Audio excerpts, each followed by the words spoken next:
Uy mga kaibigan, uy, Salamat. Isang dating pulis na huling akto, o mas tama, may hawak na white claw sa kamay niya. may warrant ka ba? May warrant ako. Inaakusahan siyang nagplano ng malawakang pamamaril sa isang festival sa New Orleans. Para saan? Sa Louisiana para sa terorismo. Wow, para sa mga banta. Narito ang scandal mula sa Law and Crime. Ako si Sierra Gillespie.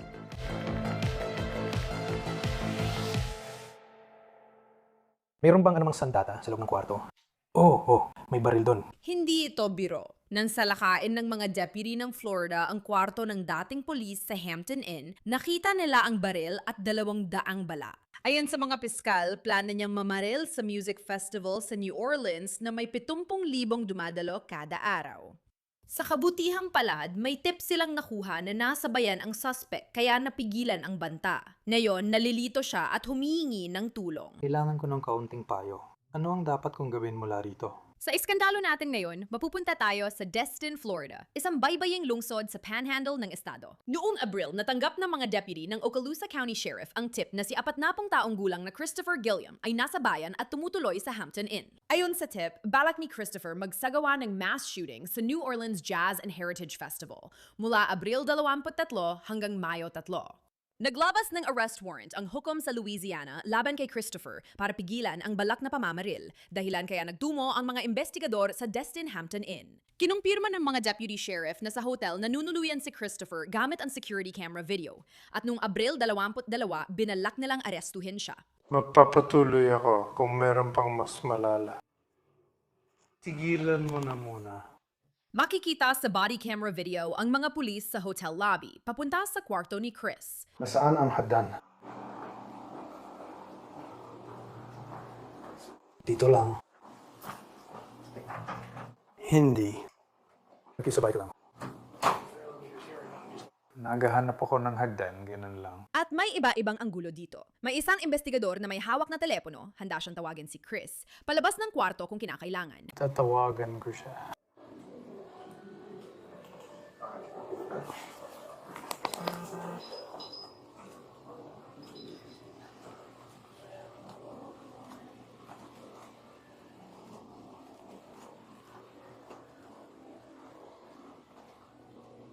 Sandali lang.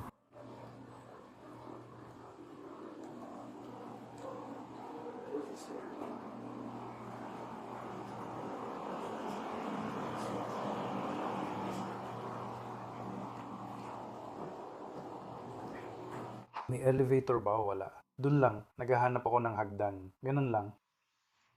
Sa sagabal ng mga elevator, hindi maganda. Sige. Sige, tara na. Buksan mo yung group chat para makuha ang litrato. O hindi mo babasayan. Kailangan mo ipadala sa akin dito. O sige, pwede ka bang gumawa ng US? Pakiusap. At i-link mo dito? Sige, ano pa ba?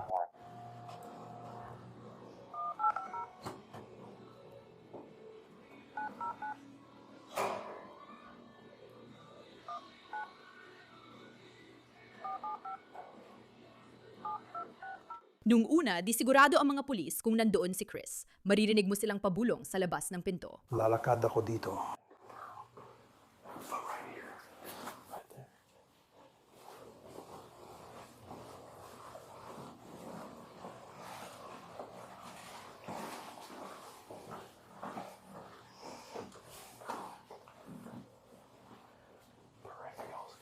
Mga bandang dito lang iyon. Pagkalipas ng 3 minuto, nagdesisyon ng isang pulis na tawagan si Chris para subukang palabasin siya sa hallway.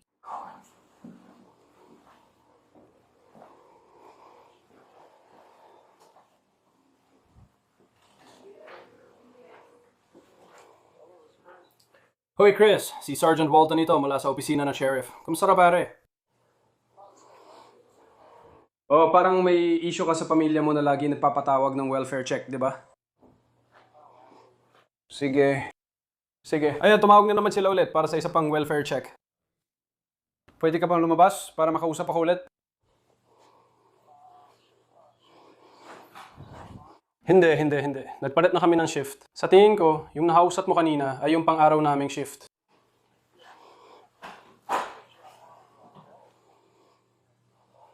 Oo pare, kung gusto mong bumaba dito sa lobby, matutuwa ako. Sige, ayos yan. Salamat. Sige, paalam. Ayos siya. Paalam. Dumating na ang sandali. Papalapit si Chris sa kanyang hotel room nang siya ay inaresto. Oy mga pare, pasok kayo. Sige, anong problema? Mayroon ba warrant? Pakitandaan, nilapitan si Chris ng mga pulis habang may hawak siyang blood orange na White Claw. Isa sa mga pulis ang kailangang kunin ito para mapusasan si Chris. At doon naging malinaw ang lahat. Hindi ito welfare check mula sa pamilya ni Chris tulad ng sabi ng pulis. May warrant para sa kanyang aresto. Hindi ko alam kung ano. Para saan? Mula sa Louisiana dahil sa terorismo. Para sa mga banta. Maraming deputy sa lugar ng insidente at may body camera footage din mula ibang anggulo na mas malinaw kay Chris. Meron kang warrant. Meron akong warrant. Para saan? Warrant mula sa Louisiana dahil sa terorismo. Wow, dahil sa mga banta. Oo. Sinisisi ni Chris ang pamilya niya at tinawag silang siraulo. Kaya tinanong siya ng pulis kung may armas dahil seryoso ang banta. Pasensya na po, ma'am. Tama po ba? Alam mo, Pwede ka namin isa lang. may dala ka bang armas? Wala po sir, wala. Sige, wala. Ayos lang ako. Meron bang armas sa loob ng kwarto? Oo, may baril dito sa loob. Sige, nasaan banda? Nasa loob ng military bag ko. Yung birding bag ko. Birding bag, sige, hindi. Nandun sila sa unahan sa loob. Pwede mong kunin ang kahit anong kailangan mo. Nagbahagi si Chris ng impormasyon tungkol sa kanyang pinagmulan bilang dating pulis sa North Carolina. Hindi mo talaga sila matatakasan. 20 taon na ako sa law enforcement. Sino yon? Magulang o kapatid? Pareho. Narinig ko ang aking... Napilayan ako sa bukong-bukong kagabi. Nasa wallet ko ang keycard. Pwede mong kunin kung gusto mo. Kaya, gano'n ka nakatagal na out? Nagdaan ako sa masamang diborsyo. 3 taon na ang nakalipas.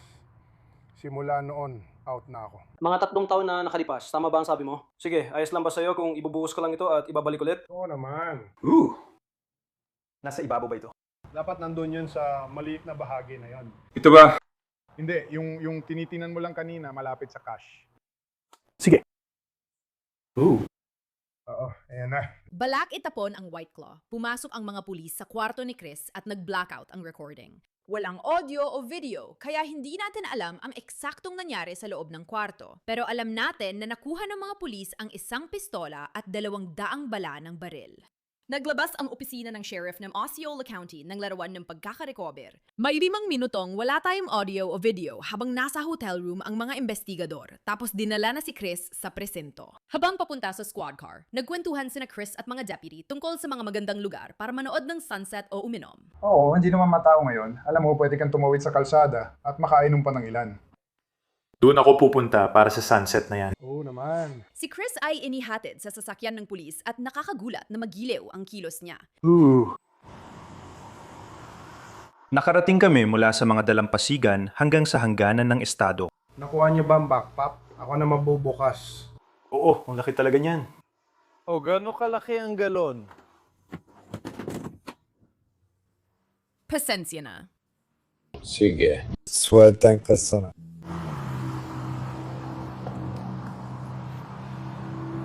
Gusto mo ba ito o gusto mong siya ang gumawa at kami ang mag-iingat?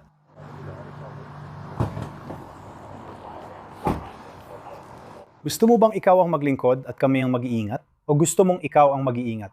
At Hindi ko alam ang ginagawa ko. Hindi pa ako tinawag ng ganon. gusto mong maglingkod? Hindi ko naranasan. Sige, kami na mag-iingat. Si PIA ang kaibigan mo. Maglalaro tayo ng mga laro ni PIA.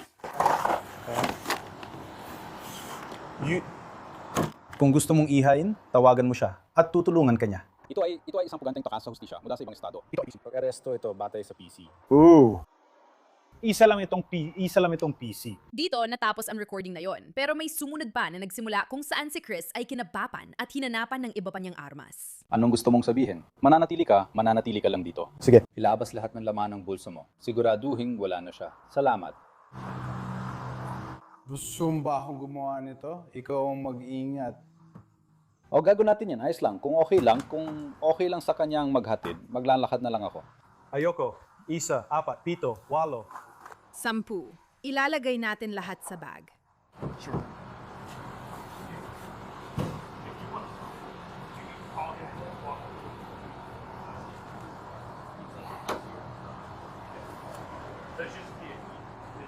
Booking! Ay!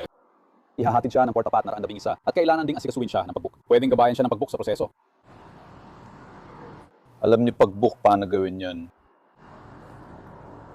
Walang problema. Pakinggan mo, ito. Fugitive from justice siya, hindi felon. Madali lang ito.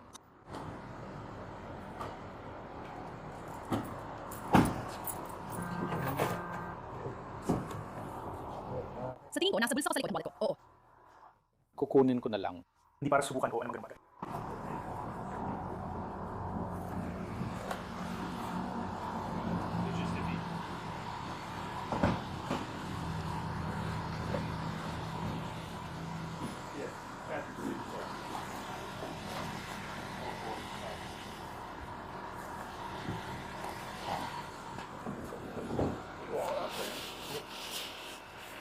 Not tucked up away or anything like that. Yes ka pare. Alam mo ba kung anong kailangan kong gawin? Ayos ka.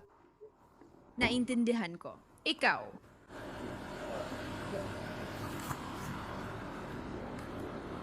Ang sarap ng pakiramdam. Ayos ka. Ako. Naka-on. Ikaw. Umupo ka.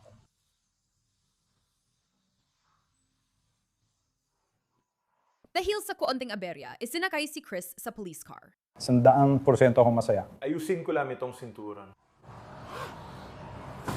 Grabe. Sige, tuloy mo. Subukan natin kunin ka. Subukan mong gawin yan.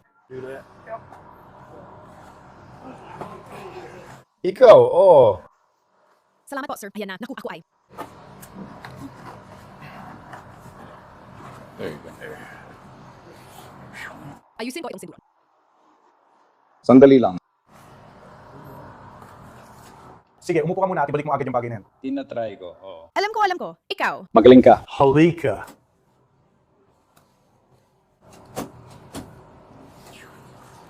Pabalik ako dala ito. Alam ko madalas mo na itong marinig, pero pwede mong tingnan muli yung poses ko. Mas mabilis akong nakakagawa ng hindi nasusuri. Sige, umupo ka ng tuwid. Masakit. Salamat. Gusto mo bang paikutin ang mga kamay mo? Hindi ko gusto. Siguro pagsamahin mo na lang ang mga palad ko, kung ano man. Pwede natin pagdikitin ang mga palad mo. Sige, iikot mo na yan. Hindi kita higpitan. I-double lock mo. Ay double lock ko na ganyan yan. Yan, naka-double lock na. Oo, yung kaliwa, medyo mahigpit talaga. Medyo may pit, tapos paikutin mo. Ayan na, ayos. Salamat.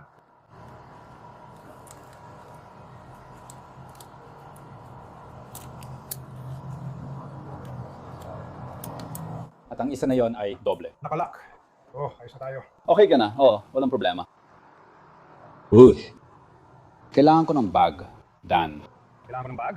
Kailangan mo ng bag. Nasa iyo ang mga gamit ko. Sa biyahe papuntang opisina ng sheriff, nakipag-usap si Chris sa deputy na nagmamaneho. Malabo ang video pero mahalaga ang kanilang pag-uusap. Komportable ka ba sa abot ng makakaya? Sige.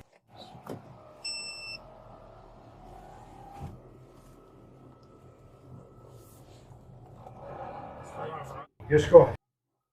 25, mga 25 minuto siguro. Kung maganda ang daloy ng trapiko, Medyo boring sa simula ang usapan, pero nang lumaon, pinag-usapan ni Chris ang pamilya niya at sinisisi pa rin sila sa pag-report para sa wellness check. ano bang ibig mong sabihin? Ano ang definisyon mo ng baliw? Gusto ko lang umalis ng North Carolina.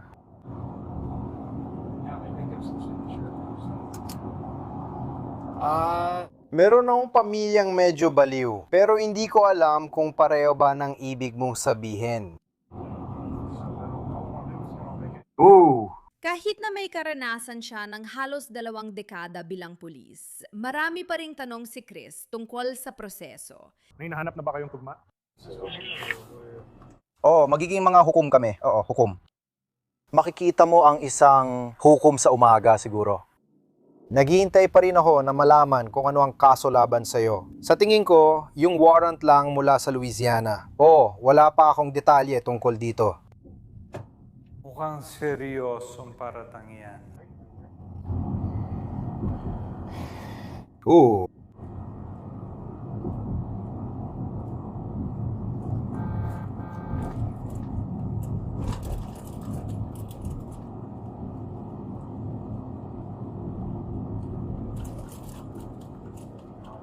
Sinabi ko, wala talaga akong alam dyan pare. Sinusubukan ko lang, huwag makialam.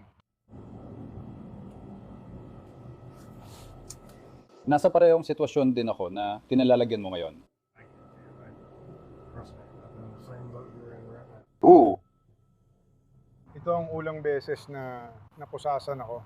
Pinaliwanag ni Chris na nasa Destin area siya dahil doon siya lumaki. Taga-capital ako, St. Petersburg, Florida. Magandang kalsadang yon. Dito ka tumira? Oo, Na destino ang tatay ko sa New Canaan. New Jersey. Doon ako lumaki ng mga 10 taon. Sige. Hindi lang talaga ako nakabalikan. Matagal-tagal na rin. Oo, maganda sa Blue Water Bay. Gusto ko roon. Oo, naminisda kami sa mga maliit na lawa at sa paligid ng kapitbahayan. Ganito na ba yun, ang mga lugar na yon? Sobrang OA na nila. Kapag may nangingisda sa mga lawa na hindi taga roon, agad nila kaming tinatawagan. Madalas mga bata ang gumagawa nun. Ngayon, dahil may e-bike at scooter sila, mabilis silang makatawag kapag may ganon. Pero kahit sandaling nagkwentuhan, bumalik ulit si Chris sa detalye ng kaso niya. Kailangan ko ng payo. Ano ang dapat kong gawing ngayon? Ibig ko sabihin, alam mo, wala naman ako masyadong masasabi sa'yo. Naintindihan ko. Alam mo yun, nag-uusap lang tayo bilang kapwa lalaki.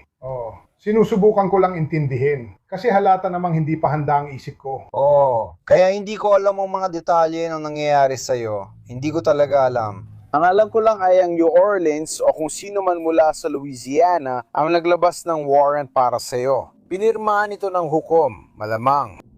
Ako dun. Oo, sa kalaunan, gugustuhin nilang kausapin ka tungkol dito. Ako. Yan mo makukuha ang tiwala at pamilya. Kaya minsan, agad ko na lang itong iniiwan. At hindi ko alam ang panig mo sa kwento para sabihin sa'yo. Alam mo yon? Nalalasing lang ako at Walang makakagawa ng inuming iyon. Balisa siya kung nasaan ang ari-arian niya, lalo na ang baril na kinumpis ka. kaya dapat nakaimbak ang baril ko sa opisina ng sheriff. Oo, nasa amin yon para safekeeping. Di ko alam ang sasabihin ko sa iba mong ari-arian. Yung truck at iba pa, nandun na lang. Gusto lang kitang bigyan ng babala. Hoy, Gusto lang kitang bigyan ng babala. Ayokong kunin ang buhay mo. baka kakainin nila yon, hindi ko alam. Sinabi mo ba boxers o lobsters? Boxers. Sige, boxers. Malaking bahagi ng trabaho ko ang mag-alaga ng ilang pagong at mga fox. Baka itatago nila yon para sa'yo. Wala talaga akong alam. Kung kailangan mo talagang pumunta sa Louisiana, hindi ko alam ang masasabi ko, pare. Hindi ko alam kung paano mauwi ang lahat para sa'yo. Sana may masabi pa ako sa'yo. Sa totoo lang, hindi ko nga inakala na ako pang maghahatid sa'yo. Nakaupo lang ako sa labas, nanonood. Yun na ang ginagawa ko. Handa na ang posas ko. Nagpatuloy ang usapan tungkol sa kakaibang pamilya ni Chris at sa deputy na nagpusas sa kanya.